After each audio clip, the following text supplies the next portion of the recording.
জানিয়ে দিব হাতে থাকা সর্বশেষ আপডেট বাংলা সংবাদ। প্রথমেই সংবাদ শিরোনাম। অন্তর্বর্তী সরকার যথাযথ পদক্ষেপ গ্রহণে মুনশিয়ানা দেখাতে ব্যর্থ হচ্ছে বলেছেন মির্জা ফখরুল। এরপর জানিয়ে দিব বাংলার মাটিতে এমন দানব আর দেখতে চাই না বলেছেন খোকন তালুকদার। এদিকে আওয়ামী লীগ ও ছাত্রলীগ এই নাম ও মতাদর্শ নিয়ে আর রাজনীতি করতে পারবে না বলেছেন নাহিদ ইসলাম। আরও জানিয়ে দিব বর্তমান সরকার বিএনপির দীর্ঘ আন্দোলনের ফসল বলেছেন নীরব। সর্বশেষ জানিয়ে দিব ঢাকায় বৃষ্টির মতো কুয়াশা। এতক্ষণ শুনছিলেন সংবাদ শিরোনাম, এবারে বিস্তারিত। তবে অনুরোধ থাকবে ভিডিওটিতে একটি লাইক করবেন এবং কমেন্ট করে জানিয়ে দিবেন কোন জেলা থেকে আপনি আমাদের এই ভিডিওটি দেখছেন। অন্তর্বর্তী সরকার যথাযথ পদক্ষেপ গ্রহণে মুনশিয়ানা দেখাতে ব্যর্থ হচ্ছে বলেছেন মির্জা ফখরুল। অস্থিতিশীল পরিস্থিতি, দ্রব্যমূল্যের ঊর্ধ্বগতি, আইনশৃঙ্খলার অবনতি, অন্তর্বর্তী সরকার যথাযথ পদক্ষেপ গ্রহণে মুনশিয়ানা দেখাতে সরকার ব্যর্থ হচ্ছে বলে মন্তব্য করেছেন বিএনপির মহাসচিব মির্জা ফখরুল ইসলাম আলমগীর। তিনি বলেন, রাজনৈতিক স্থিতিশীলতা আনার লক্ষ্যে দ্রুত নির্বাচনের মাধ্যমে রাজনৈতিক সরকার প্রতিষ্ঠা করা প্রয়োজন।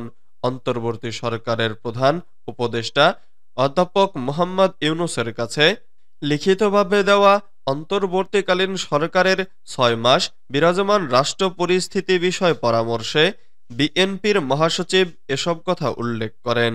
সোমবার রাতে রাষ্ট্রীয় অতিথি ভবন যমুনায় প্রধান উপদেষ্টার সঙ্গে সাক্ষাৎ শেষে পরামর্শের একটি অনুলিপি গণমাধ্যম কর্মীদের দেন বিএনপির মহাসচিব। এতে বলা হয়, সামাজিক নৈরাজ্য বিস্তারের ফলে গণ অভ্যুত্থানের জন আকাঙ্ক্ষা ম্রিয়মাণ হতে শুরু করেছে। পতিত ফ্যাসিবাদী দল আওয়ামী লীগ বিভিন্ন কর্মসূচি ঘোষণার মাধ্যমে দেশে অস্থিতিশীল পরিস্থিতি সৃষ্টির পায়তারা করছে। দেশের বাইরে থেকে ফ্যাসিস্ট হাসিনা এই তৎপরতা চালাচ্ছেন।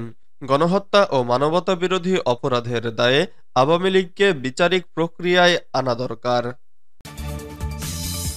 বাংলার মাটিতে এমন কোনো দানব আর দেখতে চাই না বলেছেন খোকন তালুকদার। বিএনপির কেন্দ্রীয় সহ গণশিক্ষা বিষয়ক সম্পাদক আনিসুর রহমান তালুকদার খোকন বলেছেন, হাসিনা সরকার দীর্ঘদিন বাংলাদেশের ক্ষমতা দখল করে বাংলাদেশের মানুষকে জিম্মি করেছে। বিনা ভোটে সরকার গঠন করে গণভবন দখল করে প্রধানমন্ত্রী সেজে বসেছিল, দানবের মতো, ডাইনির মতো। আমরা সেই রকম নির্বাচন চাই না। বাংলাদেশের মাটিতে এরকম দানব আর আমরা দেখতে চাই না। রোববার সন্ধ্যায় মাদারীপুর সদর উপজেলার খোয়াজপুর ইউনিয়নের মাঠের বাজারে ইউনিয়ন যুবদলের কর্মী সভায় প্রধান অতিথির বক্তব্যে তিনি এসব কথা বলেন।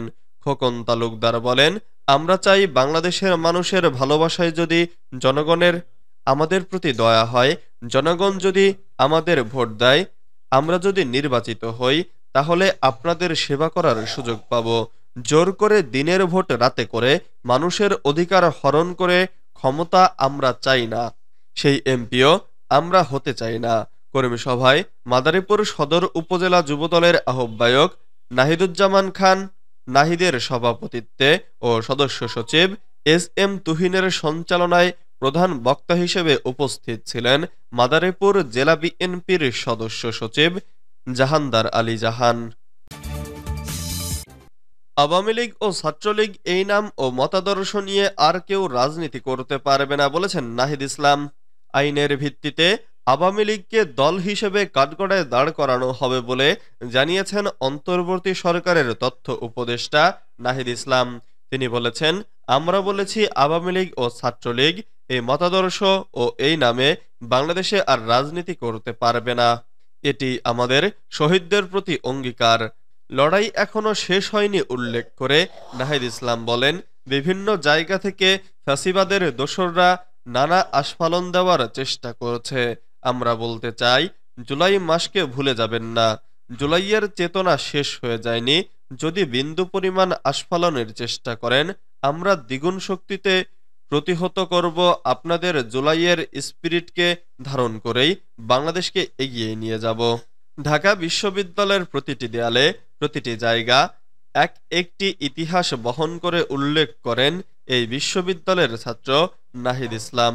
তিনি বলেন, বাংলাদেশের ইতিহাস বলে ঢাকা বিশ্ববিদ্যালয় সবসময় পরিবর্তনের লড়াইয়ে নেতৃত্ব দেয়। ফলে সব স্বৈরশাসকই সবসময় চেষ্টা করে ঢাকা বিশ্ববিদ্যালয়কে দমন রাখতে। স্বৈরশাসকের সময় বিগত ১৫ বছর ঢাকা বিশ্ববিদ্যালয়ের হলগুলোতে ক্যাম্পাসে নির্যাতন, নিপীড়ন ও ভয়ের সংস্কৃতি চালুর মধ্য দিয়ে সবার কণ্ঠ স্তব্ধ করে দেয়া হয়েছিল। বর্তমান সরকার বিএনপির দীর্ঘ আন্দোলনের ফসল বলেছেন নীরব। বর্তমান অন্তর্বর্তী সরকার বিএনপির দীর্ঘ ১৬ বছরের আন্দোলনের ফসল বলে মন্তব্য করেছেন ঢাকা মহানগর উত্তর বিএনপির সাবেক আহ্বায়ক ও যুবদলের সাবেক সভাপতি সাইফুল আলম নীরব। সোমবার ১০ ফেব্রুয়ারি বিকেলে রাজধানীর মগবাজার মধুবাগ মাঠে হাতিরঝিল থানা বিএনপির এক কর্মী সভা ও রাষ্ট্র মেরামতের ৩১ দফা নিয়ে কর্মশালায় তিনি এ মন্তব্য করেন। এ সময় নীরব বলেন, এই সরকার যে সংস্কারের কথা বলছেন সেটা বিএনপির ইচ্ছার বাইরে নয়। বিএনপি তো আগেই ৩১ দফার সংস্কার কর্মসূচি ঘোষণা করেছে। সংস্কার অবশ্যই বিএনপি চায়। সংস্কার একটি চলমান প্রক্রিয়া উল্লেখ করে তিনি বলেন, সংস্কার যুগের পর যুগ চলতে থাকবে। নির্বাচিত সরকার এলেই দেশের প্রত্যেকটি সেক্টরে পরিপূর্ণ সংস্কার হবে, দেশে পরিপূর্ণভাবে গণতন্ত্র প্রতিষ্ঠা পাবে। তিনি আরো বলেন, আমরা ১৬ বছর আন্দোলন করেছি একটা দৃশ্যমান শত্রুর বিরুদ্ধে। এই দৃশ্যমান শত্রুটা শুধু যে বিএনপির শত্রু ছিল তা না, সারা জনগোষ্ঠীর একটা শত্রু ছিল। সাইফুল আলম নীরব বলেন, সাবেক বিএনপি ও এর সব অঙ্গ সংগঠন যে শক্ত ভিত্তির ওপর দাঁড়িয়ে আজ এতটা শক্তিশালী অবস্থানে রয়েছে তার প্রতিষ্ঠাতা জিয়াউর রহমানের হাত ধরেই। তার অবর্তমানে বিএনপির ভারপ্রাপ্ত চেয়ারম্যান তারেক রহমানের নেতৃত্বে আজ সারা দেশের সব নেতাকর্মী ঐক্যবদ্ধ ও সুসংগঠিত। ঢাকায় বৃষ্টির মতো কুয়াশা। গত কিছুদিন রাজধানী ঢাকায় শীতের তীব্রতা তেমন অনুভূত হয়নি। শেষ রাতে কিছুটা শীত অনুভূত হলেও দিনভর তাপমাত্রা ছিল বেশি। তবে মাঘের শেষ দিকে এসে ঢাকায় ফের কিছুটা শীতের তীব্রতা দেখা যাচ্ছে। মঙ্গলবার ১১ ফেব্রুয়ারি সকালে কুয়াশার চাদরে মোড়ানো ছিল ঢাকা, সেই সঙ্গে বৃষ্টির মতো ঝরছে কুয়াশা, আর তাতেই অনুভূত হচ্ছে শীত। এদিকে সোমবার ১০ ফেব্রুয়ারি সন্ধ্যায় আবহাওয়া অধিদপ্তরের দেওয়া পূর্বাভাসে বলা হয়েছে, আগামী ২৪ ঘন্টায় অস্থায়ীভাবে আংশিক মেঘলা আকাশ সহ সারা দেশের আবহাওয়া প্রধানত শুষ্ক থাকতে পারে। তবে শেষরাত থেকে ভোর পর্যন্ত সারা দেশে হালকা থেকে মাঝারি ধরনের কুয়াশা পড়তে পারে। সেই সঙ্গে সারা দেশে রাত ও দিনের তাপমাত্রা ১ থেকে ২ ডিগ্রি সেলসিয়াস বৃদ্ধি পেতে পারে। এছাড়া আগামী ৫ দিনের প্রথমার্ধে রাতের তাপমাত্রা হ্রাস পেতে পারে বলে জানিয়েছে সংস্থাটি।